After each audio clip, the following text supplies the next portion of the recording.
As a surfer who spends a life in the ocean, sensing the changes of weather as a signal to either a great day or an epic day, subtle shifts in weather patterns which pass most of us by become glaringly obvious. It's no surprise that environmental activism around Australia's coastlines is often led by surfers. Sean Doherty is one such person, a legend of Australian surfing journalism. He's taken the gloves off and he's harnessed all of his powers to fight for the ocean. And what he's uncovered about the nefarious shit that our Australian government is trying to get away with in the name of profit for fossil fuel companies, look, it'll curl your toes. Hold on, my friends. Sean Doherty is my podcast guest this week. He's an absolute powerhouse, and I can't wait for you to hear it. Let me tell you about my guest today. Sean Doherty is a native of Forster on the New South Wales North Coast, and he is a legend of Australian surf journalism. He's written about surfing for over 25 years. He was editor of Tracks magazine for 10 years, a senior writer at both Surfing World and Surfer magazines. He's the author of best-selling surfing biographies and the producer of several award-winning surf and conservation films. Sean lives between Bells Beach and Byron Bay. He's also Patagonia Australia's head of brand engagement and the National Chairperson for the Surfrider Foundation. He's a fantastic human being. In the time I've known Sean, he's always been outspoken around the need for fairness and justice, particularly when it comes to how our economy and our way of living is affecting our oceans. In recent years, man, Sean's taken the gloves off. He's not only done that, he's pulled the tyre iron from out the boot and he's coming in swinging when it comes to calling out the hypocrisy and corruption which is standing between us as a country and meaningful climate action, which might just limit how completely we fuck up the environment that we rely upon to survive. He's always based in facts, which can be confronting if you've never thought to question what certain news organisations choose to publish in relation to reality. For just a taste, you can find Sean on Instagram. He's Seano888, SEANO, the number 888. And his longer writing is at surfingworld.com.au. By the time you're listening to this, there may well have been an election called in Australia. So now, right now, it's important to think about who you're voting for and what they will vote for, and importantly, what party lines will dictate what they vote for when it comes to a viable economy, a secure country, and a livable environment as the weather changes and gets more extreme around us, as we are seeing every day. We are the last generation that has the power to do something. So come election day, make sure you do something that will allow you to look your kids in the eye in 20 years. Strap in. This is a good one. This is Sean Doherty. It's good to see you, Sean. Always, Osher. How are you, mate? I'm okay. Bit hot at the moment. We're in the middle of some weird subtropical kind of thunderstorm rain event down here in Victoria, which you don't get in summer very often. No. Well, I think we might touch on that. Funny you mention it. Funny you mention that, Sean. It's kind of part of why we're chatting today. I'm really grateful to have you on, mate. So it's nice to see you again. I was trying to think of the first time that we met. I reckon it might have been like 20 years ago. Yep. I can tell you. We didn't meet in person. This was when I was working at Tracks, Surf magazine, and I got a phone call out of the blue one day from you. And you and I didn't know each other at this point. And you were in Dublin for reasons unknown to me. Yeah. And you called me because you just read the Michael Peterson book. You were in the middle of reading. You're in an airport lounge somewhere, and you called me. And it wasn't on my bingo card for that day. Because this is the middle of Australian Idol for you. Yeah. At that point, I think, and that was kind of pretty big news.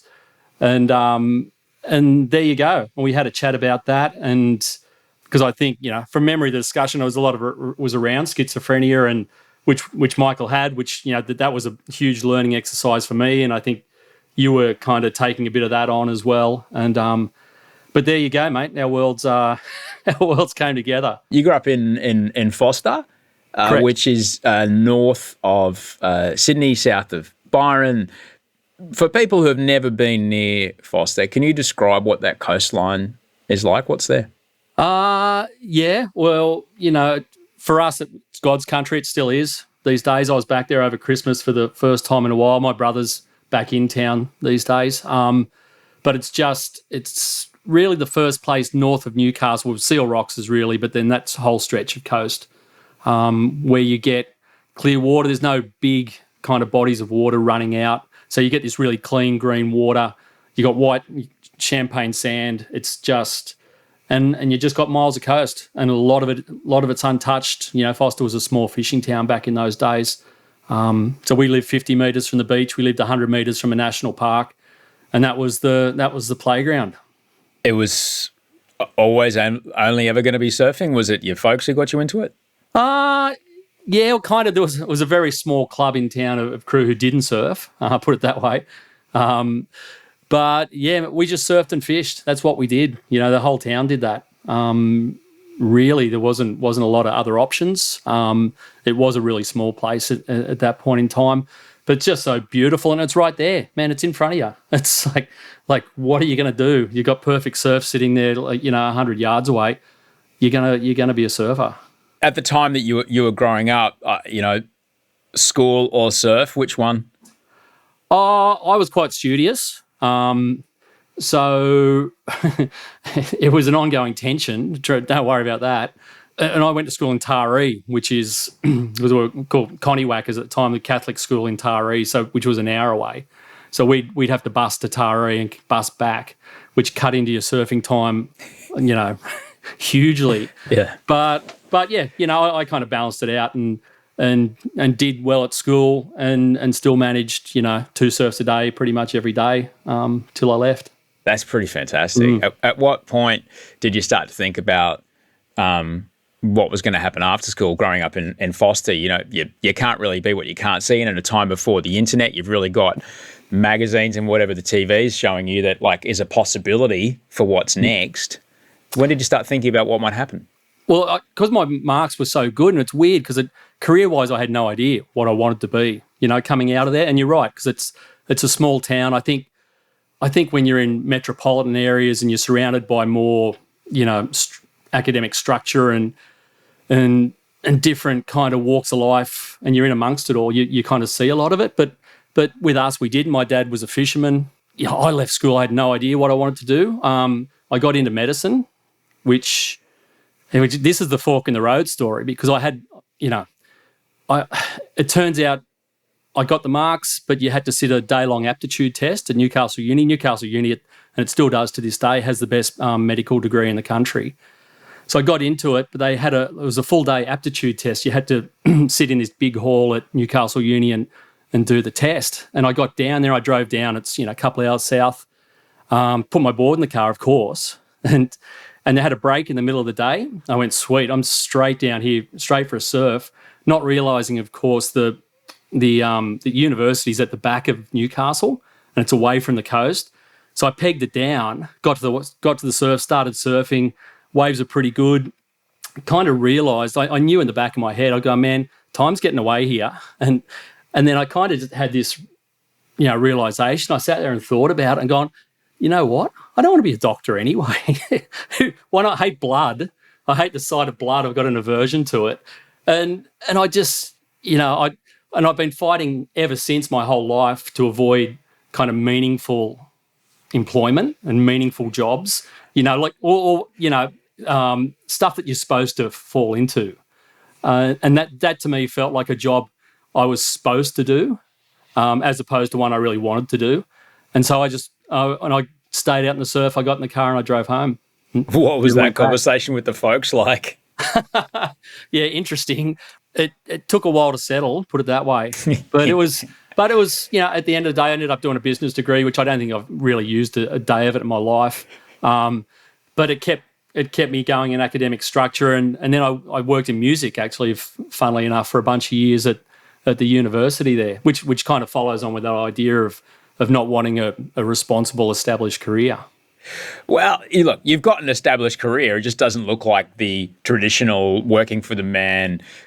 40 years from now, you get a gold watch, and go live in a caravan at Soldiers Beach. No, it's you've been putting food on the table for a long time, doing an unconventional thing. And like what you did back then is probably what most people do now, to be honest, putting bits and pieces together to put the paycheck together. Yeah, it really resembles a lot more. There's a lot more freedom the kids have got these days to explore, different careers in offbeat little avenues and to not explore careers at all, just to travel and find themselves a little bit before falling into something. When did you first start to see the activism and surfing kind of intersect? There was a surf world where I'd seen that growing up and reading tracks and seeing that photo of Ian Cohen, bow riding on the front of the USS, whatever it was at the time. And I'd read the magazines from the late 70s. At that stage, it was tailing off. You still had the mad dogs like Ian who were still there and super committed. But then also, I grew up in a big musical kind of melting pot, a lot of punk. But Midnight Oil for me was where it started. My first gig I ever saw was Midnight Oil, the Atari RSL, the Diesel and Dust tour. God, hang on, just 1 second. Yeah, to see Midnight Oil at a regional RSL on the Diesel and Dust tour. How old were you? I was 15. Fucking hell. You'll love this. I had to get my mum, because these are the days of paper licenses, and I had to get my mum to come into the gig. So we both had tickets, and she had to vouch that I was 18 to get me in the door. They knew I wasn't in those days, but it was a lot more lax than it is these days.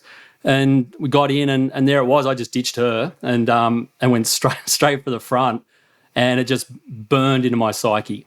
That band was already there. I'd listened to them religiously through all the early catalogue. But Diesel and Dust was kind of the first one that broke fairly big, and the first one obviously that broke the Indigenous story, and it was just a huge eye opener. But Midnight also, as you mentioned, were considered a surf band as well at that point. So I'd seen and read a lot of interviews with Peter Garrett. We've actually just interviewed Peter for the next Surfing World magazine. And so for me, looking up to someone in that world, like he was kind of it for sure. Punk music had a lot of it. Like we listened to, everything was anti-establishment at that point that we listened to. And then surf was still pretty wild. It didn't always take the shape of environmental activism, but it was always pushing back at something at that point. Didn't stay that way for long. It got soft after a while and a bit compliant, but that's what it was in the 80s, definitely. That you're absolutely right. For a band that I remember at the time, I was 13 when that album came out, and I remember hearing guys at school going, and I went to an all boys, all white Catholic boys, the sons of the landed gentry and their lawyers and doctors. My mum was a doctor, both of them doctors. And hearing these guys go, yeah, I got the new Midnight Oil record, yeah. Songs about Aboriginals on it. And they just didn't fucking know what to do with it, because they're the kids of cattle owners and shit. They didn't quite know what to do about this fucking great song that they love dancing to. But when they listen to the lyrics, go, oh, it's about the fucking land that our farm's on. The squattocracy, yeah. And it was fun. Like it was probably an easier message for me to take in because we're like Forster's obviously a small town. There's a fairly big Indigenous population. I played footy with a lot of them, surfed with a lot of them. That conversation that Midnight Oil were having, we weren't having that conversation though. We were just kids and doing our thing. But it was kind of an eye opener to what was really going on. And we spoke to Peter about this in this interview. It's just, how it challenged society at that point, to bring that out because no one was talking about it. I remember hearing at the time, again, like being aware, I wasn't aware of surfing really. I wasn't in the water, but I remember that surfers had a lot to do with the reason that we didn't end up with a Club Med at Byron Bay. They were trying real hard to build one. Apparently, they were trying to build one here at Malabar too. Like apparently, Really? like that. Yeah, apparently that's what I heard. But maybe there might have been a few quiet conversations out the back of the seals with some of the people you've also written a book about. I don't know. But that surfers were so instrumental in because they're in the water every day. They see the coastline shifting and changing. Yeah, it makes sense that you'd imagine that group of people would be the ones, they're immersed in it every day. They should probably care about it incrementally more than the crew who aren't. And obviously it's kind of waxed and waned a little bit in terms of energy. And, I think the last, and you kind of mentioned Malabar there, that I think the last great collective movement of surfers in this country was probably the mid-90s with the ocean outfalls. When the last time you really had surfers taken to the streets and just going, this is bullshit. Why are we pumping sewage out at Bondi? Why are we pumping it out at Manly? Because it's strange to think, man. It's like that's less than, what's that, 25 years ago, that they were pumping, a secondary treated sewage out of Bondi Beach. Can you imagine trying to do that today? Yeah. And I remember there was a band called the Bondi Cigars. Now, if you're eating right now, just understand what we're talking about, that the sewage system of the eastern part of Sydney and probably a lot more of Sydney would pump directly out from the sewage treatment plant at North Bondi out of the cliffs, and often there's a northerly swell in certain times of the year, and that sewage would wash into the bay and into the swimming areas, and there were literally poos floating around, condoms, like poos floating in the surf, and we were okay with that. That's what you did on Australia's most iconic beach. That's why it's bizarre. It sounds like it happened 100 years ago, but that was happening in the mid-90s still. They didn't shift the outfalls offshore till then, and that was Bondi, that was Manly. The two most popular beaches in Sydney, but it was all around the country as well. But I think that was probably the last great rallying point where surfers really, gave a shit and got out and did it. And then it kind of went dormant for a little while. It existed in little pockets around the place. But I think, as surfing kind of got bigger and more mainstream, and it kind of it drifted away from that, I say dangerous, but that edge where it really, had a voice and on important issues like that. And it didn't, it lay dormant for probably 2 decades, the best part of. So if you ever want to know what day it's going to be like or what the weather's going to be like next Thursday, ask a surfer. They will tell you, actually, the swell's coming out of this and the wind's going to be that. And so between this and this is when I'm getting in the water. Like, no one knows weather patterns more than surfers. Over the last 20 years, there has to be, even amongst the most climate-denying people out in the break, there must be a conversation of like, it's different to when we were kids, isn't it? Oh yeah, 100%. It's like, and you're spot on. And that most surfers are weather nerds as well, and so they'll start with the swell forecast, and as a corollary, they'll know what the weather's doing, and then they'll keep an inner catalogue of all of that year to year as well, and they'll remember swells, and they'll remember kind of how they presented and how big it was and what it did to the coast and the movement of the water, and most committed surfers anyway have a really good running loop of that in their head of the shifts in the weather and how things are different, and kind of more or less what we see is all backed up by the data. You look at it now and you look at water temps. You've got record water temps off the East Coast right now, and you've got East Coast water that used to be East Coast water that now goes to Tasmania. It goes to the East Coast of Tasmania, and you've got kingfish in Tasmania that were never there. They were never there, and suddenly they're popping up in off Bicheno and places like that, and it's just. And it's wild. It's because this stuff happens incrementally, but it happens incrementally to the point where it happens slowly, and then all at once you have something that just opens your eyes, and then there it is. Yeah, we're currently in the middle of our lifetime of eating burgers, fries, and thick shakes for breakfast, lunch, and dinner, and the heart attack's coming. Even though we've been told by our GP every couple of months, come on, man, go for a walk, maybe eat some greens. The heart attack's coming, whether we like it or not. But we can have the choice. We can start to go for daily walks right now, or we can go, fuck me, I'm going to have to go into hardcore triathlon mode. Or bypass surgery. Well, yeah, and which is what you're seeing with things like the Narrabeen seawall, which I'd love to talk to you about. You are the chairman of the Surfrider Foundation, which is dedicated to protecting the waves. Why would people who don't surf care about waves, care about a surf break? I don't think they'd hold any special attachment to the wave themselves. And it's funny, you look at, any issue surfers get involved with, the commentary for non-surfers is fairly, derogatory, because there's still a feeling that surfers are just out there freeloading and doing it, which is far from the truth these days. We're upstanding members of society.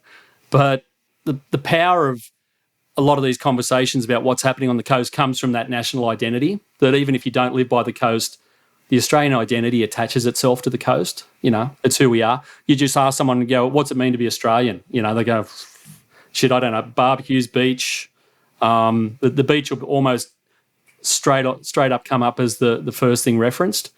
But that's who we are. And that's, in a way, there's a power in that too, that we've kind of, there's a growing sense of that cultural cachet that as surfers, we were easily dismissed in the past because you're just dole bludging and whatever, and that was the common thought in the 70s and the 80s. It's a very different cohort of people these days. It's pretty much everyone. It's a very broad church, but the fact that we embody that whole national identity of being by the beach and living on the beach and being part of it and being in it every day, it makes it really hard for politicians and developers and whoever you're up against to dismiss it, because that's who you are. The last thing any of that crew want, particularly for a politician, is a couple of thousand surfers turning up in their electorate on the beach, pissed off about something that they've done. And we've kind of realised that, our eyes have kind of opened to that in the last couple of years. You've been fighting some pretty high-profile battles over the last year or two. What are some things that people might not have realised that surfers have played quite a hand in? Yeah, it's been funny that the big issues we've been involved in have still really struggled to get a lot of mainstream media traction, which is kind of more or less the system at work, which is how it goes. But probably the one that really got us going was the Great Australian Bight. There was a proposal down there that stretched back to the early 2010s to turn the Bight into a deep water oil field. And this ticked along, and so there was a whole group of big oil majors sniffing around it. And anyone who's been down there knows it's remote coast. Like, most people from the East Coast never go there. It's small fishing towns. There's not a lot of people. So it's kind of far removed from the consciousness of the East Coast. People don't really have a connection to it. But this whole idea of it being industrialised and turned into into an oil field pissed people off royally, and it pissed surfers off, because the company's own oil spill modelling showed that if it fucked up, the oil was gonna wrap around all the way up the East Coast. It was going to end up in New Zealand, and so that was the trigger to get people involved. But then people got a better sense of the value of that coast and what it represented. They might not have been there, but they know what it represented. It represented like a wild, untouched kind of, bit of wilderness, and that's Australia to most of us. And this was under threat. And it was funny, we had hundreds of thousands of people right around the country, but particularly on the East Coast, all protest to save that area, which is a couple of thousand k's away. And at the end of the day, they did. The Norwegian company that was planning to do it, Equinor, took off and bailed. and it's as good as saved now. Like no one will come back. But it was a revelation for the power that we kind of collectively held as people of the coast, and here we go, and we've just tried to keep it rolling ever since. Now, I just want to preface this by saying I'm watching you right now over a video call. You do not have a tinfoil hat on. I do not have a tinfoil hat on. You mentioned earlier we didn't hear about this in the mainstream media, and that's the system at work. Can we unpack that a little bit, please? Sure. Well, if you want to have a look at who owns most of the outlets where people get their news, where the bulk of people get their news, most of them tend to, if you follow the breadcrumbs, have some connection to the fossil fuel industry. Often you won't have to follow breadcrumbs at all. It's a straight line, well marked. But that's pretty much most of the major news outlets. The big TV stations have connections or interests, parallel interests to the fossil fuel industry. And then there's this nexus between politics, the media, and the fossil fuel industry. It's like it's a feedback loop that just goes around and around and around, and it blocks out a lot of this important big stuff that we should be talking about. And energy policy, and particularly fossil fuel development, is the stuff that just gets buried, and it becomes difficult to find it. Is this why when you have recommendations handed down, goodness, since the early 90s, but now coming out of something, for example, like COP26, absolutely no new coal, oil or gas, like don't do anything more. And then we go, you know what'd be fucking great? Gas pipeline. You know what'd be fucking awesome? Let's build another massive fucking gas terminal off a bit of coastline here. Tip top. Here's some money. Let's build it. Yeah. Is that how shit like that happens? Oh man, we are on. It's a daily struggle for me to keep it together with all of this, because you get drip fed a lot of this stuff, and you just see new stuff popping up, and you get an understanding of how this is allowed to perpetuate and how colossally stupid Australia is being by continuing to develop it at the expense of something that will actually work for us in 20 years' time. It's a sickness. It really is. It's like an institutionalised sickness, and it's in there, and it's just baked in to the system. And, between politics and the fossil fuel industry, the fossil fuel industry has its head up the arse of politics so far, you can't tell where one stops and the other starts. It's the lobbyists, and it's just this feedback loop that just allows this stuff to continue. And the media, the mainstream media, by and large, plays a role in just burying the lead and just letting this stuff happen and distracting everyone with day-to-day dross. And this big conversation is, it's only just properly being had now. We're having it independently on a podcast, but man, you weight this issue. This is the most important thing we're going to face, let alone the most important thing our kids and grandkids are going to face.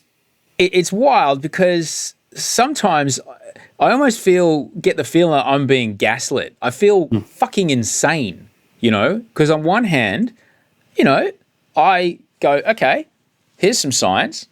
Science talking about how if I, get this vaccination, I'm going to be a lot less sick.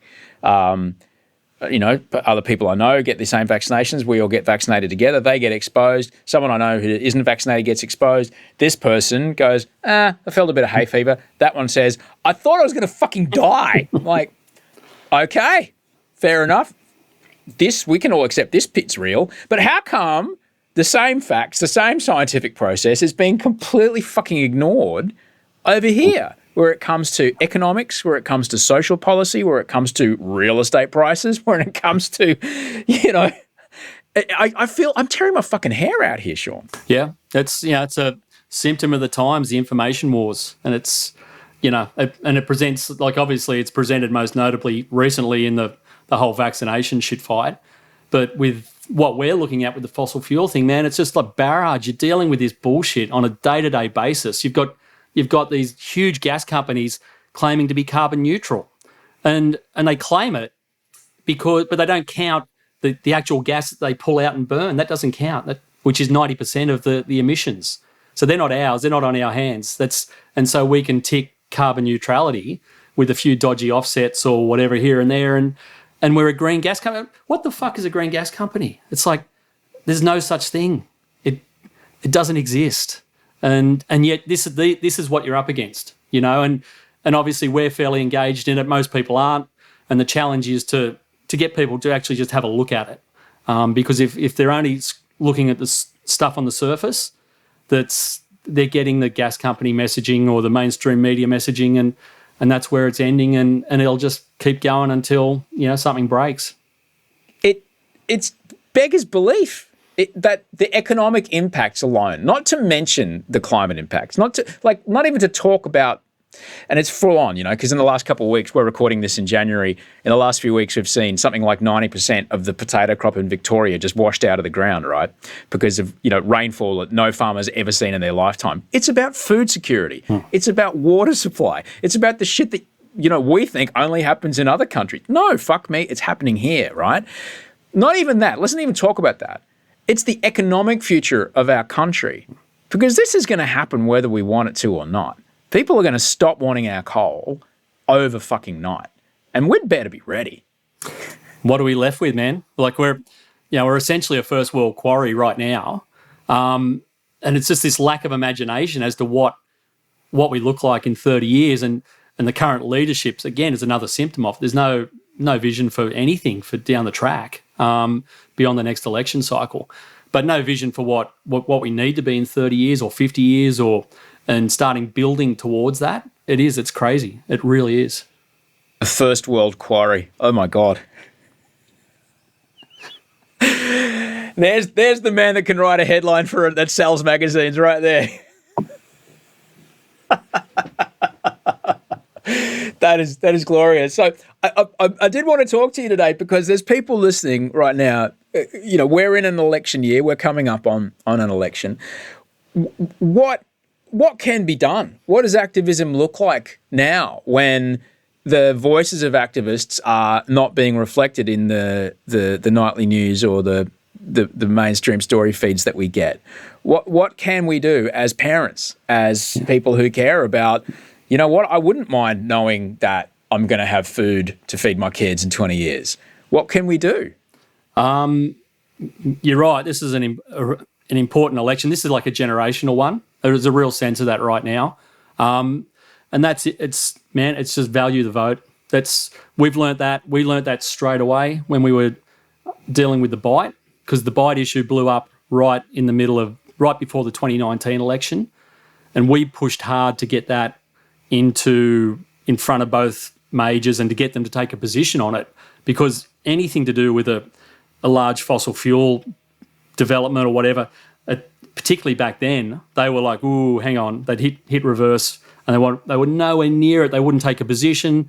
And we pushed and we pushed and we pushed, and we didn't find out till 6 months later, till Shorten lost the unlosable election, that actually a week before the election, he was toying with the idea of putting the Bight as a World Heritage area onto his election platform, and they didn't do it in the end. But that was an eye-opener to us that it had got that close to and that was us. We'd done that.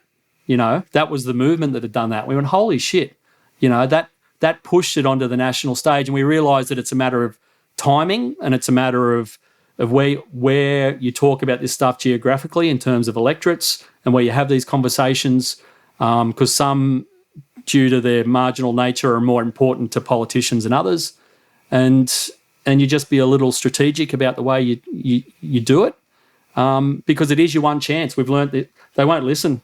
Otherwise, they just won't unless their asses are on the line themselves. So it's talking with other people in your community. That's where it starts, I guess. It's talking to people in your electorate and talking to your MPs. 100%. These were all, the Bight was a national campaign, but it all came out of these tiny little fishing towns down in the Bight and turned into conversations like here in Torquay. Torquay was, at that 19 election, was the most marginal seat, I think, if not the country, in Victoria. So it was a big, we had 5,000 people turn up. We had 3 paddle outs and we had, 3 and 5,000 people turn up to these things. And 500 votes either way would decide the electorate. So essentially that issue was going to flip the thing one way or the other. And we kind of looked at that and went, okay, well, going ahead, we probably need to think that way, because that's your one chance. And it's created a whole new line of engagement. Like, we ended up at Parliament House end of 2020. We got invited to walk around the joint and to speak to people. This was all about the PEP 11 gas plant off Sydney, which that was another classic example of the mainstream media just not even discussing the whole idea. They were going to put a gas field off Sydney, between Sydney and Newcastle, and it didn't raise an eyebrow in the press anywhere for years. And it was just mind-boggling. And then we got it onto the radar. We got to Parliament House. We met local MPs with electorates adjacent to it, and that fell over. We got rid of that a couple of months ago.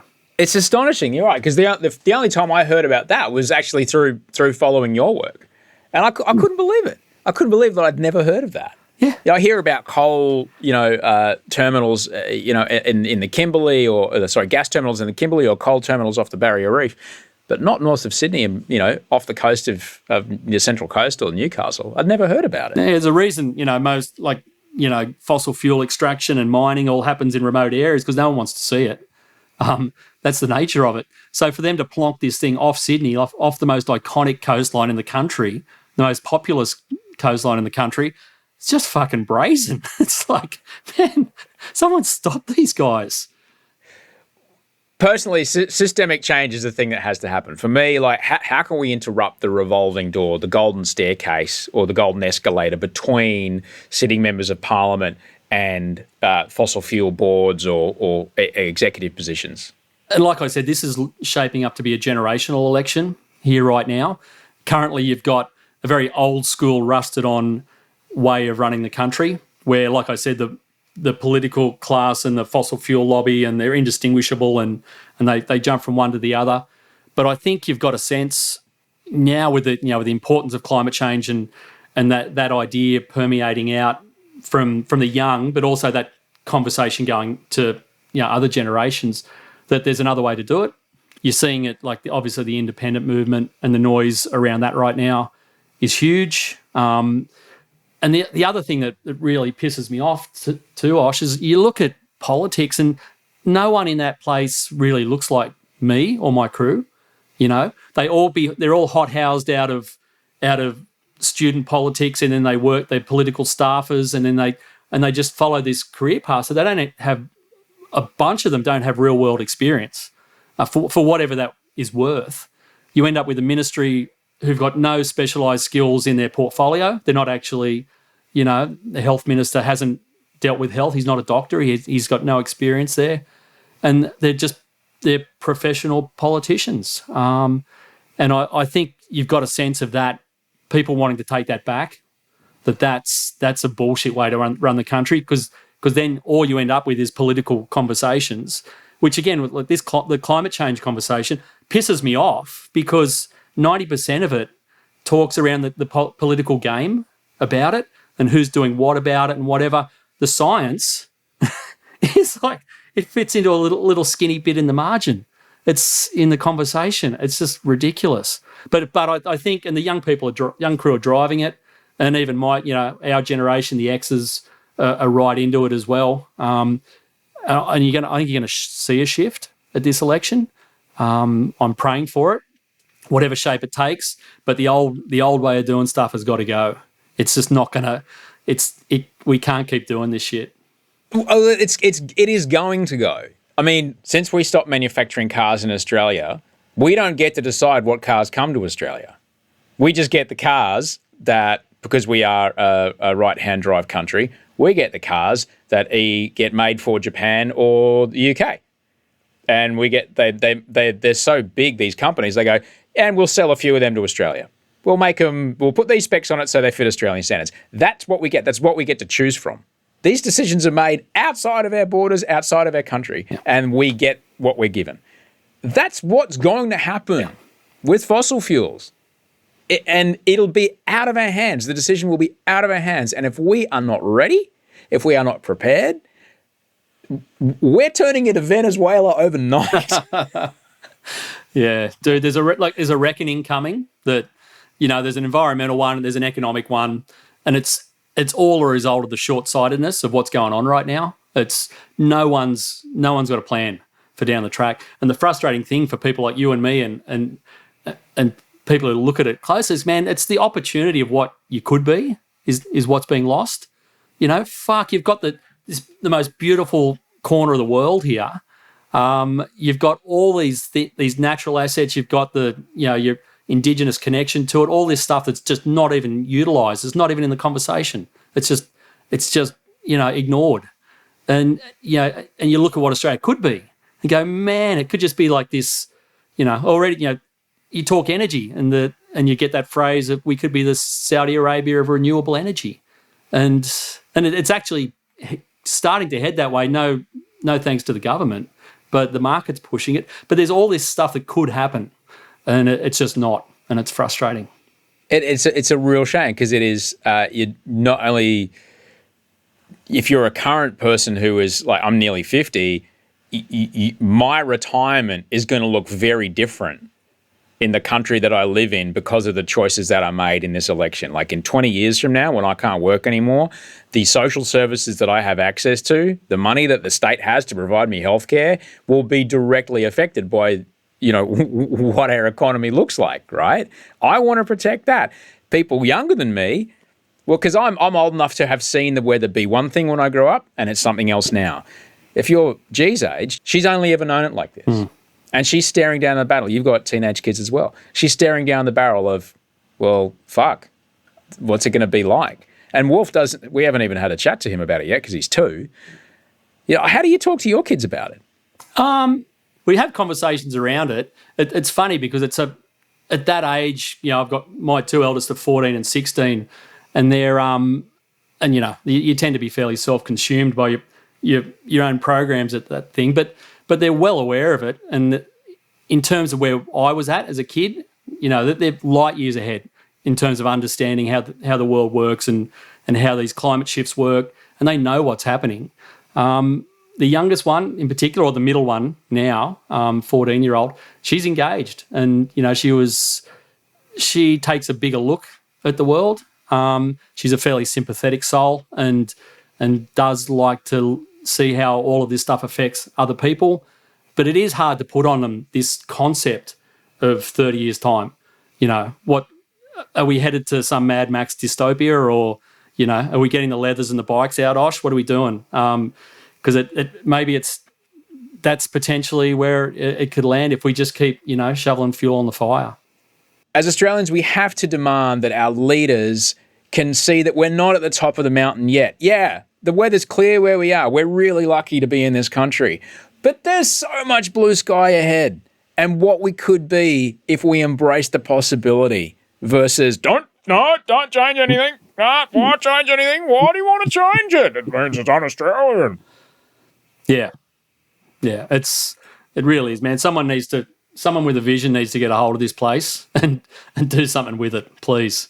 But I think the system you described earlier makes people who have vision go, I'm not going near that. I don't want to get into politics. No. It's funny that, you look at, like I said, that those people, most of them don't represent anyone who looks like anyone in my life, and probably not like anyone in your life. Nope. But then you look at, this election coming and I probably imagine that you'd have a conversation with these guys regularly too, but Dave Pocock's running. And he looks like someone in my life, and thinks like with someone, that thinking ahead and wanting to build something better, and he's running for the Senate in Canberra.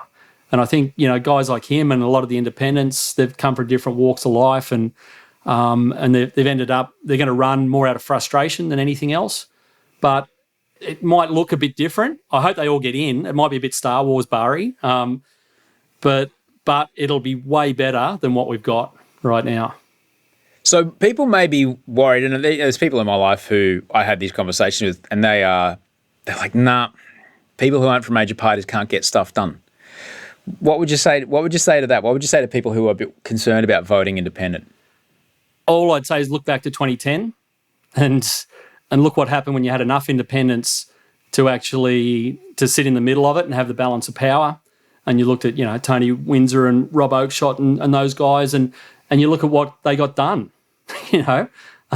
and with Julia Gillard leading it, man, that agenda, it was like a lot of the big things, like the only big things that have been built in Australia in the last 10 years in terms of policy, all happened then, with independents holding the balance of power. You had the NDIS come in.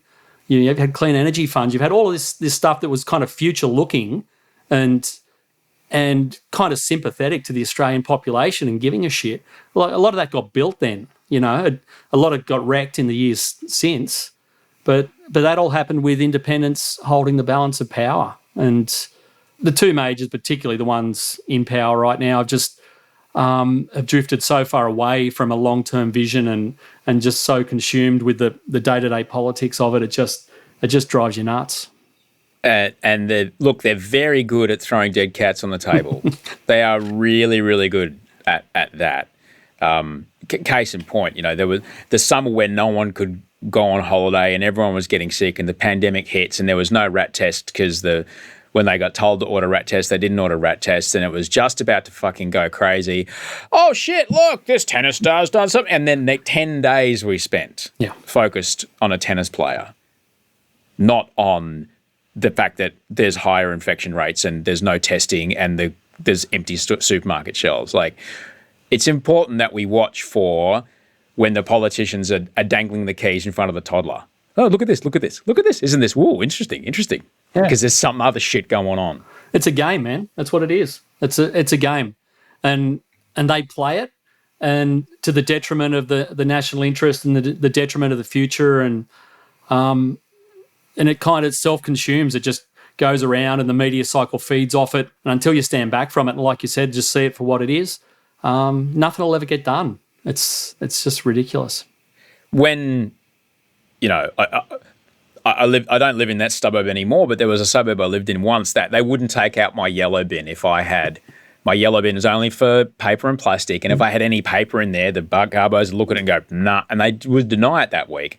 And I'm getting in trouble for not sorting out my recycling. Yet, similar systems of government, not local but national, are like, we're going to leave your yellow bin on the curb because you didn't do a good job, yet we're going to dig up 40 squillion gigatons of CO2, and that's just fucking fine. Like, there's personal responsibility, and then there's what we must demand, big upstream solutions. And we have this chance now. In this election, we have this chance. What kind of policies would I mean, we could look for everywhere. We could look at Indigenous issues. We could look at, when it comes to what we've been speaking about, coastal protection, when it comes to what we're speaking about, the economic impact of climate change, what policies should we look for in the people that we might be voting for? Well, for mine personally, in my little sphere of influence, for me, it starts with energy policy because that'll drive it. And like you said, man, this is the conundrum with climate change, because we get told by the fossil fuel companies that it's us burning it and using it that drives the problem. Whereas if you actually just flipped it the other way and said, if you guys didn't dig it out and you gave room for all this other stuff, this cleaner stuff to take hold, we would get to that result at the end of the day. But I feel very strongly about energy policy. I look at it and it's an absolute basket case, because I think the big stuff needs to shift. And that's what we work that out with our activism, because a lot of it's community activism, but we were super ambitious, and we just said, right, to take down an oil field that might develop into an oil field with 20 wells that will run for 60 years. If you can stop the first one of those, man, you've stopped 20 of them, and you've stopped however many billions of tons of shit that's going to go into the air over decades. And it's a use of, you've only got so much bandwidth and so much of yourself to give. You've got to choose selectively as to where you put your energy. And that's what we thought for Surfrider and all our coastal collective crew, that's actually probably a pretty good use of it. Because if you can take down this, the oil field in the Bight, and then you can take down PEP 11, man, you have stopped a whole heap of shit from going ahead. Like, that's quite powerful. But for me, yeah, in terms of what I'm looking at the election, I'll look really closely at that. Climate, just anything. I'll start with climate, and then I'll kind of work my way down the menu from there. Because I guess depending on where you live, and I completely agree, energy policy is where we have to begin, because that is going to be, we are currently an energy producing nation. We sell energy. Why should we not continue to do so? We have the technology. We can rebuild it. We can do it. The technology is not waiting to be invented. It's here today. We can do it. Yeah, because we're currently going backward. Look, the thing is, we're going backwards relatively in terms of climate. There's more pollution going into the air. We've got to stop going backwards and then, before we actually nudge forwards. Yeah. And that's the position we're in right now. But also, depending on where you live, coastal policy may be something that it's in your mind. For example, there are some places in the country that, and it's heartbreaking to even say these words, but there are some places in the country that have gone, we have accepted that managed retreat will be what we'll need to do. Yeah. And then there are other places who are like, we're going to make our residents pay for a seawall, which is what you're seeing in Sydney here. We've all seen the famous pictures of a swimming pool falling off a cliff in Collaroy. But what is it, 1.3 kilometres or 1.7 kilometres? This 7-metre high seawall that's going up at Narrabeen that was paid for, I think, 80% by the residents, I think. Yep. Yeah. I know, it's crazy, man, because it's like when you've got, suddenly you've got 50 Collaroys, what are you going to do? You can't outbuild the tide. You got to stop the problem at the root of it. You know, this is just ludicrous. What they're doing right now, I just sit there and shake my head on a lot of levels. But yeah, man, I look at it. You've got to stop the problem first before, you know, like this whole idea of mitigation and just adapting to it is, I'm not fucking cool with that at all. I'm very uncool I am aligned.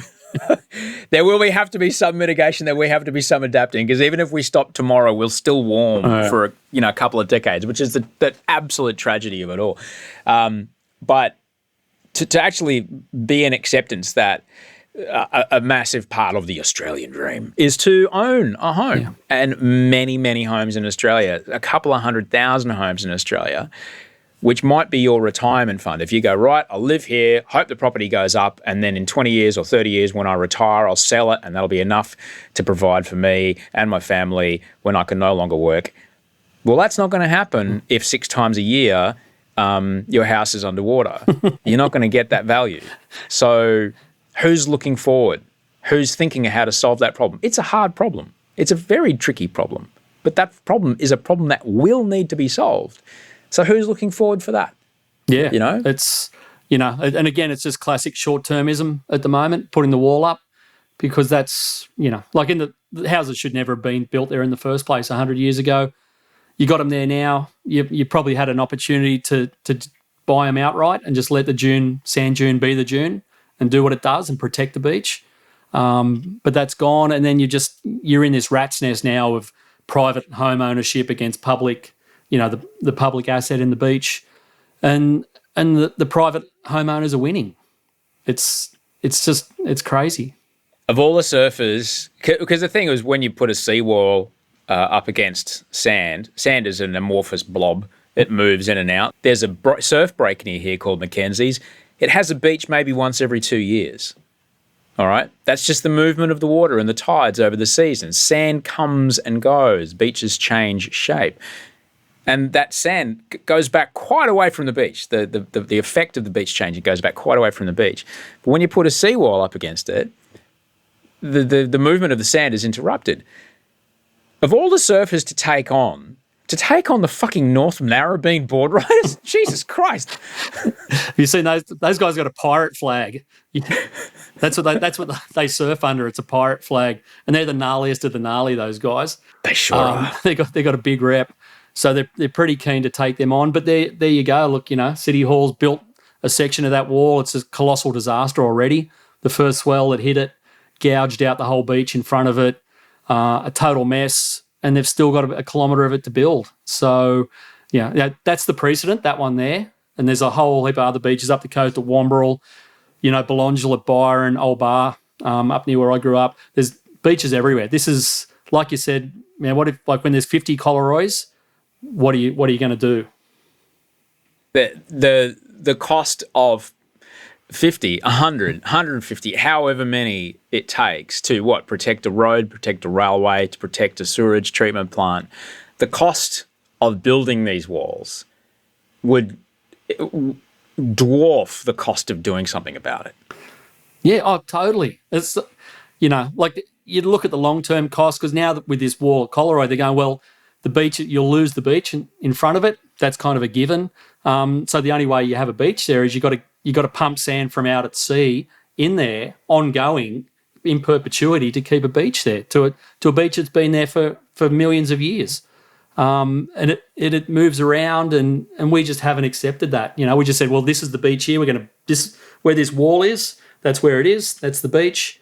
We'll put houses here, and it's just man doing his thing, Osh. It's mind-boggling that's happening. Yeah. But it is, as you mentioned, it is the test case, and it is one thing for us all to have a look at. We've been speaking about some pretty grim shit today. we've been shining some light. How do you, especially you've got a really little one. How do you get up in the morning and still see some joy? How do you get up in the morning and still go, well, it's going to be all right? Well, you've got no choice, really. That you've got to just remain hopeful, and your kids are always there running around you, causing chaos, and I love that. For me, the connection to being somewhere natural is that kind of reinvigorates it for me amongst all the bullshit. I allow myself to have way too many dark bits of information and things spinning around in there at all hours of the day. You need a head clearer. Surfing here obviously is good because the water temp's nice and cold, so that's instant head clearer. But it's just that immersion in the natural world. If the kids are involved in that, even better. That grounds me, keeps you on track, and from there, mate, it's then it's back to fighting the good fight from that point. You get up and do it again the next day. Yeah, what choice you got? Mate, I'm so grateful that I could get you on the show. I'm so grateful to have this conversation. It's a conversation the kind of conversation that I personally feel needs to be had more widely. Because I don't think we haven't spoken in hyperbole. I don't think we're talking out of our asses. We're reading, I have a high school education, but I read the same economic reports that I'm sure you do, and I can go, oh yeah, well, if we don't do this, this happens, but if we do that, that happens? Wow, why don't we do that? What do you mean we're not doing that? What? Yeah. I get it. Yeah. And I'm not alone. So this kind of exclusionary way of like, oh, this is, no, let the big boys talk now, mate.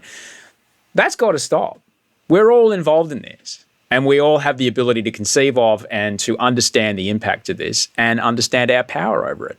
And the work you're doing with Surfrider and the work you're doing around coastal protection is really inspiring, man, because it's like, well, no, as you mentioned, 500 people paddling out going, no, we're not going to stand for this, will change an election and change a result. 500 people is not a lot of people. No. That's pretty amazing. No, true, mate. It has been an eye-opener, Osh, seriously, the last few years, just to see how it works. And mate, we're just a group of ratbags that, we're not really kind of that planned out, and we just get up and we think that's a good idea and we go for it, and it's had some modest wins. But if you had more crew doing more stuff in more walks of life, add all that together, then you got something. Does being active and actually doing something, does it make the fear or the dread feel a little less shit that day? Oh, for sure. Yeah, totally. Like I see it with my social media, man. That's like I can just lose myself into that thing for way too long. But if I get out and actually, put something together or work on a campaign or, physically put it together, it does alleviate the noise and cuts it down. And it just, it's always a balance. It's a fine line to tread. But yeah, man, action's always the cure for depression. So yeah, climate action is the cure for climate anxiety. Absolutely. Without a doubt. Without a doubt. You're the best, mate. Thanks for making time to do this today. I really appreciate it. No, great to see you again, mate. Bye.